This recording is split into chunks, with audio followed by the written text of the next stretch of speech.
All right, Shalom.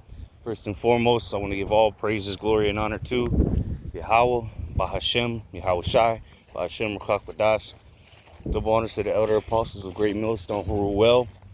And salutation and much love to Yakim out there pushing out his word in truth and sincerity. It's Brother Ash from Great Millstone, Tampa.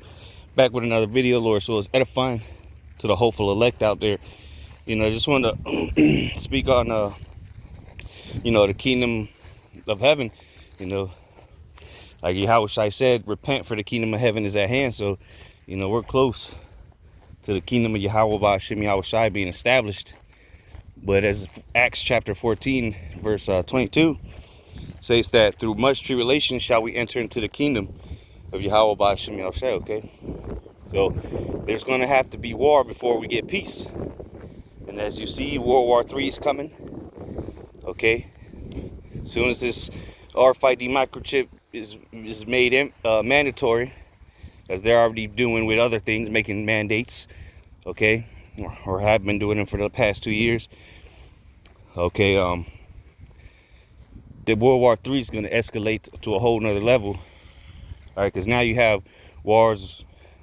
There is war going on around the world, but the big players, all right, the main characters, so to say, aren't shooting missiles at each other just yet, because the prophecies still have to come to pass.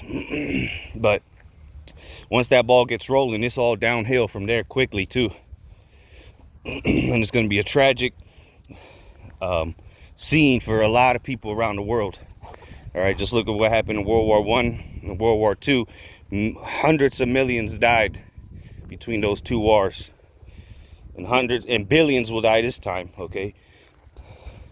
Thermonuclear missiles, like Isaiah chapter 9 says, this war will be fought with fire and, how's it go, fire and flames, so roughly paraphrasing, fuel and flames, something like that. The wars before were confusion and noise and, swords and muskets, conventional warfare, if you will.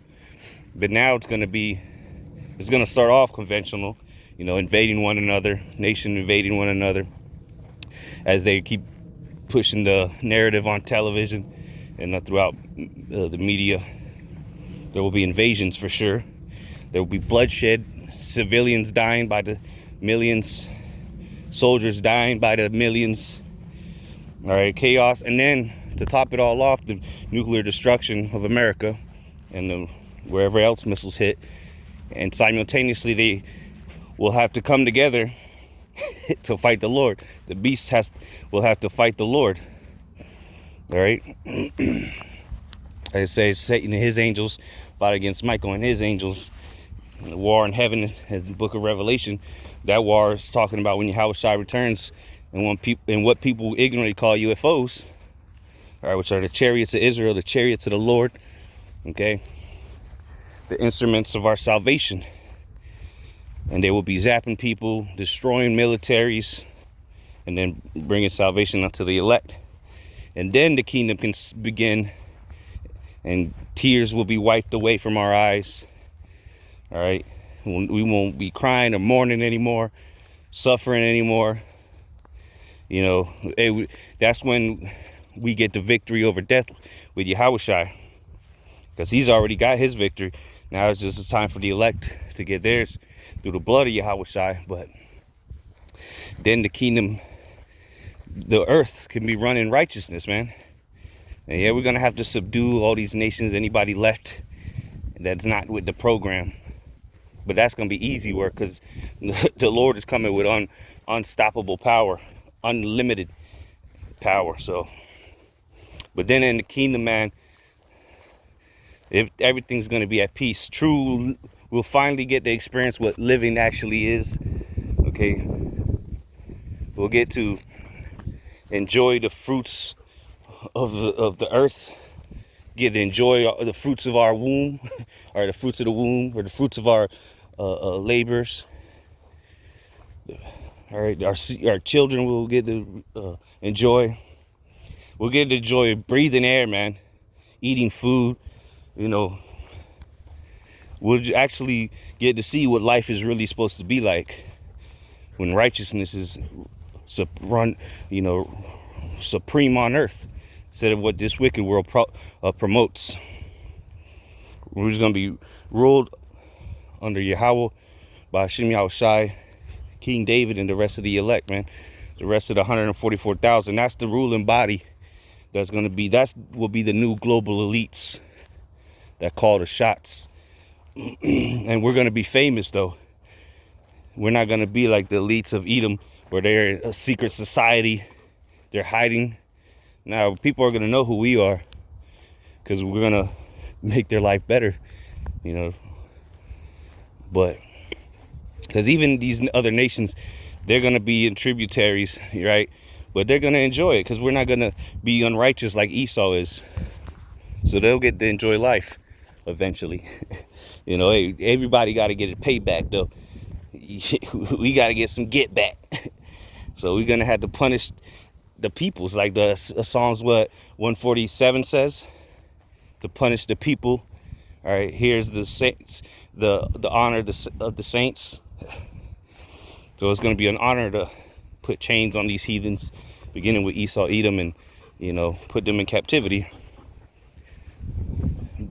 But after all that 1,000 years, that after we eradicate Esau, just imagine the earth, just plenteous. Everything is in abundance, green everywhere, fruits just growing everywhere.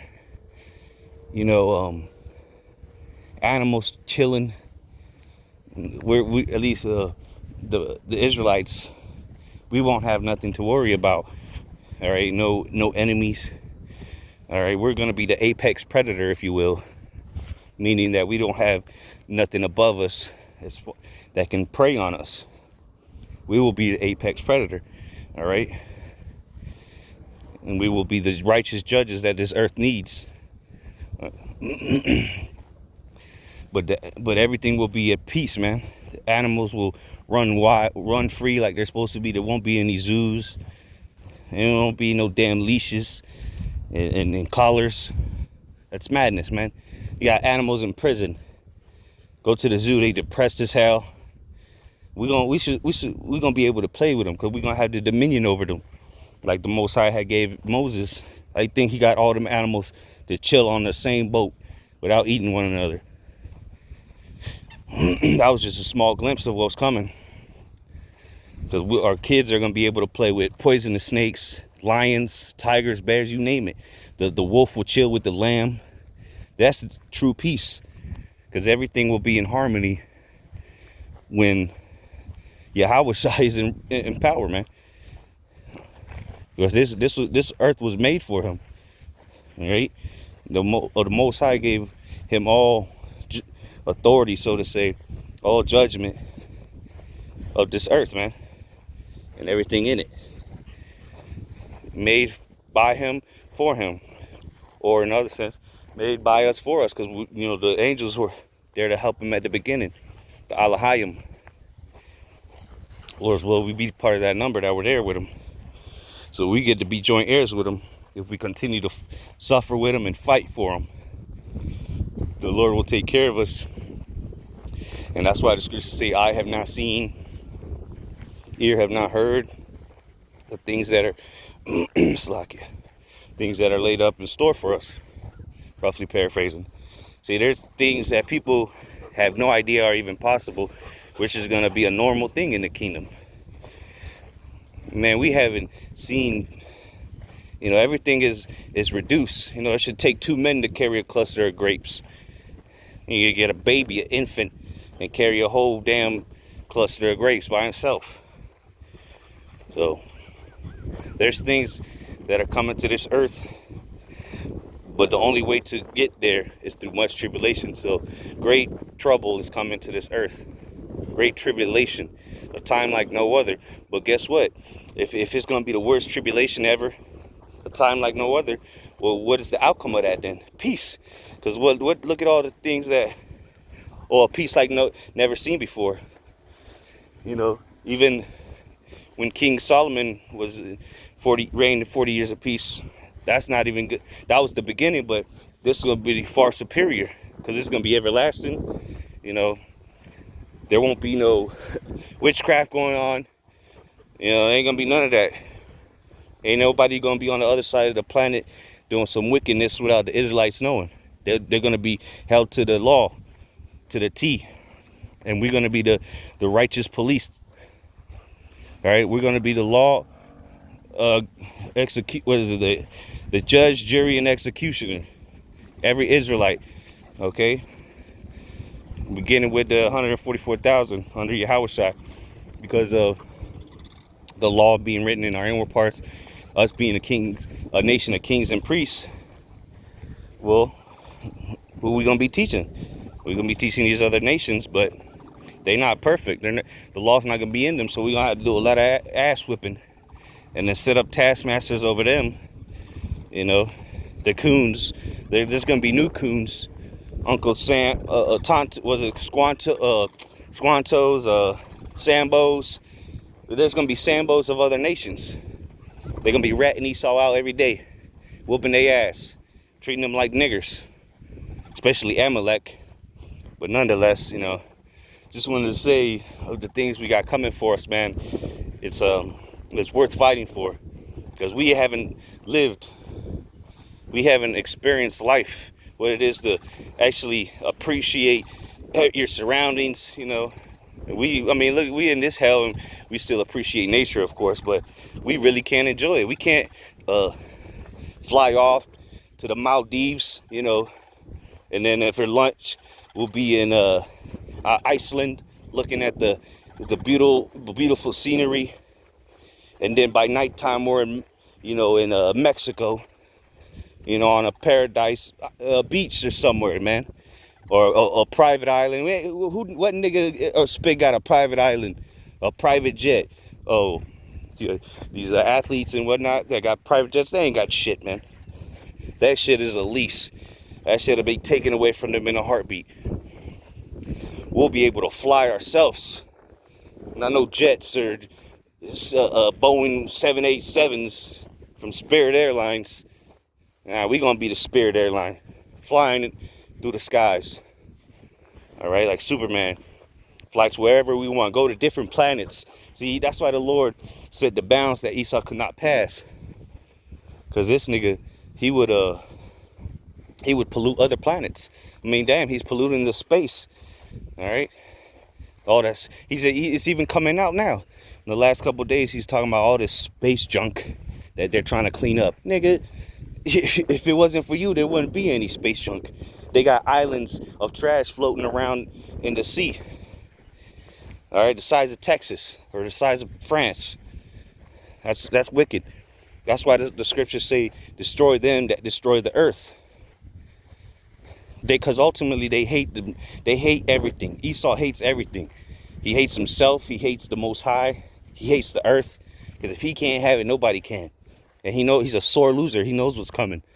I mean, even though he's going to try to fight against the Lord, because the Lord's going to make him fight. But this nigga is just,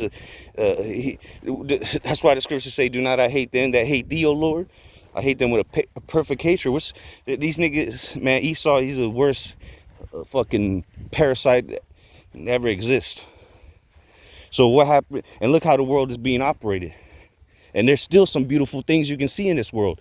There's still a lot of, things that you can enjoy for the time being, or, for relaxing or whatever. You could still enjoy this world to some degree. So imagine when righteousness runs supreme on this earth, and everything is in its proper order, and there's no, deforestation and blowing up missiles in the middle of nowhere, polluting everything, water, air, people's minds. So imagine when everything in this it's indecent, everything is done decently and in order. Imagine how the earth will flourish and life itself will flourish. All right, that's what we're fighting for. So just keep in mind, we have to go through this. We have to see our people die. We have to see this earth come to damn near point of destruction, to the point, because when the missiles hit America, Start burning America up. Look, the rest of the world's gonna feel it. Everybody's gonna know that missiles hit. So we got to get to that point before we can start building a righteous kingdom. So, Lord's will, we almost out of here. With that, I say shalom and Mawath Lava Ball.